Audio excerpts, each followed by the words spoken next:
আশ্রয় চাহি আল্লাহর, যেন শয়তান দূরে রয়। শুরু করিলাম আল্লাহর নামে, দয়ালু করুণাময়।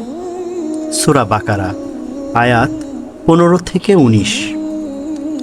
আল্লাহ নিজেও খেল ও তামাশা করেন তাদের সাথে, ঘুরে বেড়ানোর দেন অবকাশ তাদের ভ্রান্ত পথে। সঠিক পথের বদলে তারাই ভ্রান্তি করেছে ক্রয়, ব্যবসা তাদের লাভহীন নিশ্চয়, শুদ্ধ পথেরও পথিক তাহারা নয়। উপমা, যেমন করে এক লোক অগ্নি প্রজ্বলিত, সে আগুন যবে চারিদিক তার করে দেয় আলোকিত। তখনই আল্লাহ তাদের ফেলেন নিকষ অন্ধকারে, আলোর অভাবে তখন তাহারা কিছু না দেখিতে পারে।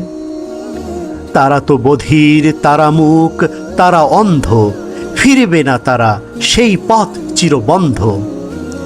কিবা আকাশের বর্ষণমুখী ঘনঘোর মেঘ যাতে, নিগুড় আধার বজ্রধ্বনি বিদ্যুৎ চমকাতে।